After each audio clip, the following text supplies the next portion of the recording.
பெற்றோர்களிடத்தில் நல்ல முறையில் நன்மையோடு நடந்து கொள்ளுதல். என் சகோதரனே, என் சகோதரியே, இந்த உலக வாழ்வில் உங்களுடைய தாயும் தந்தையும் உங்களோடு இப்போது உயிரோடு வாழ்ந்து கொண்டிருந்தால் அல்லாஹ் உங்களுக்கு அதைவிட பெரிய அருளை இப்போது கொடுக்கவில்லை. உங்களுடைய தாயும் தந்தையும் மரணித்திருந்தால், ஒன்று அவர்கள் உங்கள் மீது பொருத்தத்தோடு மரணித்திருந்தால் இந்த உலகிலும் மறுமையிலும் வெற்றிக்குரியவர்கள் நீங்கள். உங்களுடைய தாயும் தந்தையும் உங்கள் மீது கோபத்தோடு உங்களை பொருந்திக் கொள்ளாத நிலையில் மரணித்திருந்தால் அல்லாஹ்விடத்திலே தௌபாவின் மூலமாக திரும்பிக் கொள்ளுங்கள். நஷ்டவாளிகளாக நீங்கள் வாழ்ந்து கொண்டு இருக்கிறீர்கள். குர்ஆன் சொல்லுகிறது, வகதா ரப்புக அல்லா தஅபுது இல்லா இய்யாஹ். அல்லாஹுவை வணங்குதலுடைய கடமையை அல்லாஹ் மனிதர்களுக்கு கொடுக்கிறான். அதற்கு பிறகு வபில் வாலிதைனி இஹ்சானா, பெற்றோர்களிடத்தில் நல்ல முறையில் நடந்து கொள்ள வேண்டும் என்ற கடமையை அல்லாஹ் கொடுக்கிறான். அவர்களில் ஒருவரோ இருவரோ வயதை அடைந்து விட்டால் ஃபலா தகுல்லஹுமா உஃபின், அவர்களை பார்த்து சீ என்று வெறுக்கத்திற்குரிய வார்த்தை கூட பேசாதீர்கள். வலா தன்ஹர்ஹுமா, அவர்களை வெறுக்காதீர்கள், விரட்டாதீர்கள். வகுல்லஹுமா கௌலன் கரீமா, அவர்களிடத்திலே கண்ணியமோடு பேசுங்கள். வஹ்ஃபித் லஹுமா ஜனாஹ ذுல்லி மினர் ரஹ்மா, அவர்களிடத்திலே அருளின் இரக்கத்தின் ரெக்கைகளை தாழ்த்தி கொள்ளுங்கள். இதைவிட பெற்றோர்களிடத்தில் எப்படி நடந்து கொள்ள வேண்டும் என்று குர்ஆன் எப்படி விவரிக்க முடியும்? அல்லாஹ்விடத்திலே கரமேந்தி பிரார்த்தனை செய்யுங்கள். வகுர் ரப்பிர்ஹம்ஹுமா கமா ரப்பயானி ஸகீரா, யா அல்லாஹ், எங்களை சிறு பிள்ளைகளாக இருந்தபோது எங்களை எப்படி இரக்கத்தோடு அன்போடு பாசத்தோடு பரிவோடு எங்களை பார்த்து கொண்டார்களோ அந்த இரக்கத்தை இந்த நிலையில் அவர்களுக்கு நீ கொடுப்பாயாக என்று அல்லாஹ்விடத்திலே பிரார்த்தனை செய்யுங்கள். குர்ஆனுடைய கணக்கிடாத வசனங்கள். அல்லாஹ் சொல்கிறான், வவஸ்ஸைனல் இன்சான பிவாலிதைஹி, பெற்றோர்களிடத்தில் நல்ல முறையில் நடந்து கொள்ளுங்கள். சிரமத்தின் மேல் சிரமப்பட்ட அந்த தாய் அவனை சுமந்திருக்கிறாள், அவளை சுமந்திருக்கிறாள். அனிஷ்குருலி ஒலிவாலிதைக், அதனால் எனக்கு நன்றி செலுத்து, அதற்கு பிறகு உன்னுடைய தாய் தந்தைக்கு நன்றி செலுத்து. எதற்கு யா அல்லாஹ் என் தாய் தந்தைக்கு நன்றி செலுத்த வேண்டும்? உங்கள் தாய் தந்தை உங்களுக்கு செல்வத்தை கொடுத்திருக்கலாம், கொடுக்காமல் இருக்கலாம். உங்களுக்கு கல்வியை கொடுத்திருக்கலாம், கொடுக்காமல் இருக்கலாம். உங்கள் மீது சொத்துக்களை சேர்த்து வைத்திருக்கலாம், சேர்த்து வைக்காமல் இருக்கலாம். உங்களை நல்ல முறையில் பராமரித்திருக்கலாம், பராமரிக்காமல் இருக்கலாம்.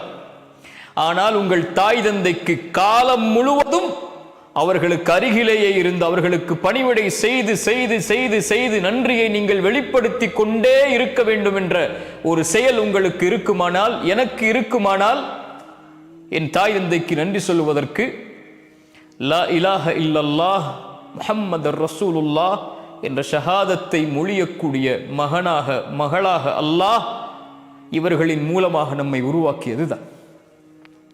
சொத்து இல்லாமல் மரணித்தால், கல்வி இல்லாமல் மரணித்தால், உலகமே இல்லாமல் மரணித்தாலும் அது நஷ்டமில்லை.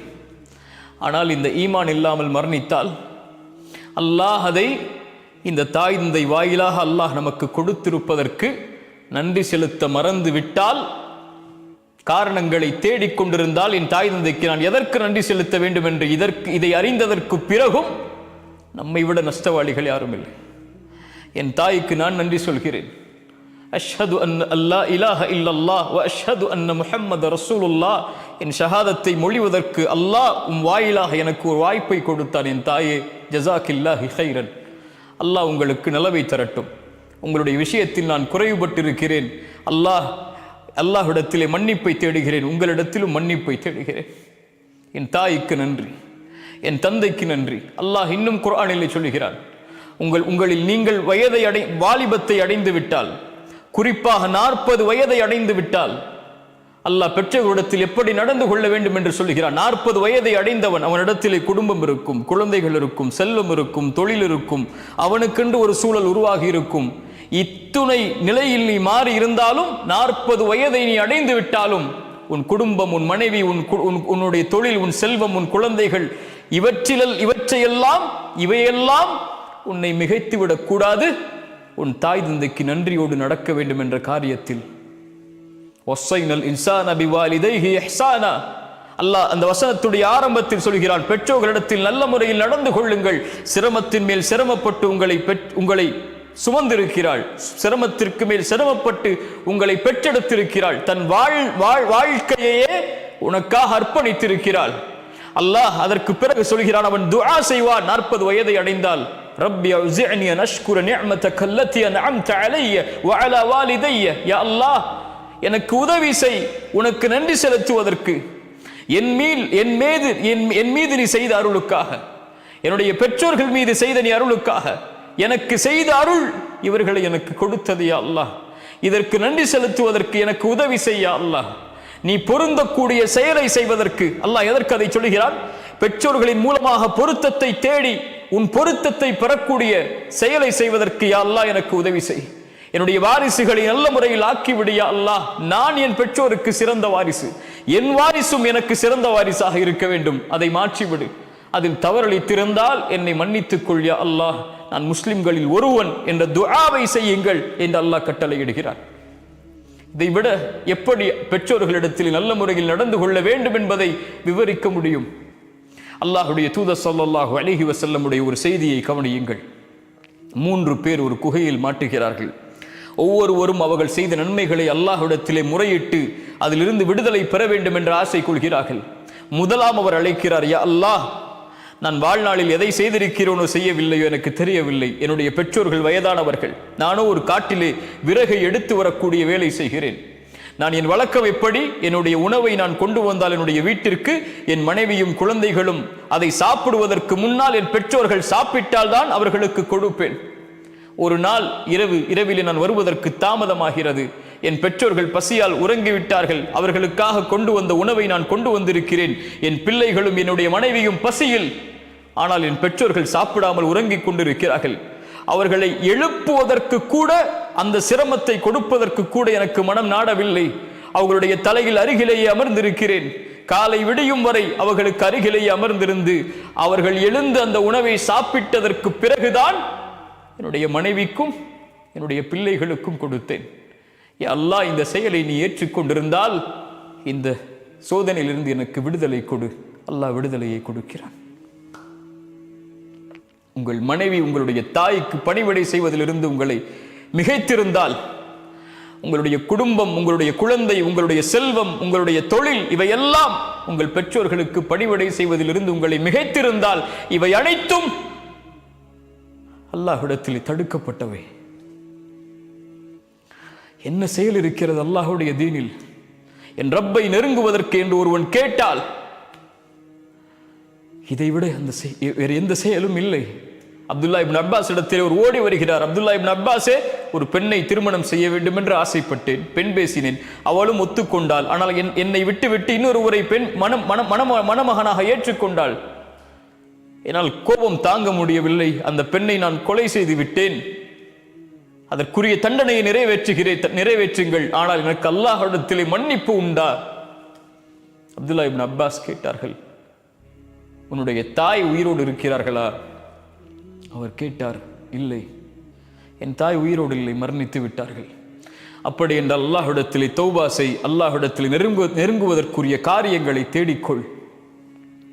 அங்கிருந்த நபித்தோழர் கேட்டார், தோழரை அப்துல்லா இப்னு அப்பாஸ் அவர்களே, ஏன் அவரிடத்திலே அவருடைய தாயை குறித்து விசாரித்தீர்கள்? அப்துல்லா இப்னு அப்பாஸ் என்ன சொன்னார் தெரியுமா? என் மரணம் வரை என் உள்ளத்தில் எழுதப்பட வேண்டிய வார்த்தை அது.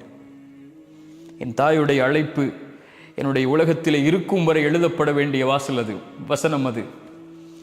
இன்னிலா அலமு அமலன், நான் எந்த ஒரு செயலையும் அறியவில்லை அல்லாஹ்விடத்திலே நெருங்குவதற்கு தாய்க்கு பணிவிடை செய்வதை தவிர. அல்லாஹு அக்பர். பிர்ருல் வாலிதைன், தாய் தந்தை இடத்தில் நல்ல முறையில் நடந்து கொள்ளுதல் அல்லாஹுடைய நேசத்தை உங்களுக்கு பெற்றுத்தரும். ரசூலுல்லாஹ் சொன்னார்கள், நாசமாகுவான் அவன் யார்? தாய் தந்தை வயதை அடைந்தும் அவர்கள் உயிரோடு இருந்தும் அதன் மூலமாக யார் சொர்க்கம் நுழையவில்லையோ அவன் நாசமாகுவான். நீ தொழுகையாளியாக இருக்கலாம், தஅவாவில் இருக்கலாம், குர்ஆனை ஓத தெரிந்தவராக இருக்கலாம், மனனம் செய்தவராக இருக்கலாம், நீங்கள் கோடிகளில் புரளக்கூடியவராக இருக்கலாம், தொழிலில் நீங்கள் உச்சத்தை தொட்டவராக இருக்கலாம், உலகமெல்லாம் உங்களுக்கு கட்டுப்பட்டு இருக்கலாம். ஆனால் தாய் தந்தையுடைய விஷயத்தில் நீங்கள் குறைவை வைத்திருந்தால் நீங்கள் நஷ்டவாளிகள் தான். இந்த ஒட்டுமொத்த உலக வாழ்க்கையும் உங்களுக்கு நஷ்டம்தான். நாளை மறு உலக வாழ்க்கையும் நஷ்டம்தான். அல்லாவிற்கு பிறகு கவனத்தில் எடுக்க வேண்டிய ஒரு உறவென்றால் உம்முக் உம்முக் உம்முக், உன் தாய் உன் தாய் உன் தாய். அதற்கு பிறகு யார் ரசூலல்லாஹ்? உன் தந்தை. அனிஷ்குரிலி வலிவாலிதைக், பெற்றோர்களிடத்தில் நல்ல முறையில் நடந்து கொள்ளுங்கள். என் சகோதர சகோதரியை, எனக்கு நான் சொல்கிறேன், உம்முடைய தாய் தந்தை நமக்கு செய்த அருளை போன்று அல்லாஹுடைய அருளால் வேறு யாரும் இந்த உலகத்தில் நமக்கு எந்த அருளையும் செய்துவிட முடியாது. ஒட்டுமொத்த வாழ்வையும் நமக்காக கொடுத்து நம் நலனை மட்டுமே குறிக்கோளாக கொண்டு வாழக்கூடிய உறவுகள் அது. குறிப்பாக தாய் தன் எதிர்பார்ப்புகளை, தன் ஆசைகளை, தன் எண்ணங்களை, தன் வயதை, தன் வாழ்க்கையை, ஒட்டுமொத்தத்தையும் தன் பெற்றெடுத்த பிள்ளை நலமோடு இருந்தால் போதும் என்று கழிக்கக்கூடிய ஒரே உறவு இந்த உலகத்திலே தாய் மட்டும்தான். அந்த தாயை நோவினை செய்து, அந்த தாய்க்கு சிரமத்தை கொடுத்து, அந்த தாயை தள்ளி வைத்து விட்டு, அந்த தாயை உதறி தள்ளிவிட்டு எந்த ரப்பை வணங்கப் போகிறோம்? அல்லாஹ்விடத்தில் நேசத்துக்குரிய அமல் தாய் தந்தை இடத்தில் நல்ல முறையில் நடந்து கொள்ளுதல். அஸ்ஸலாமு அலைக்கும் வரஹ்மத்துல்லாஹி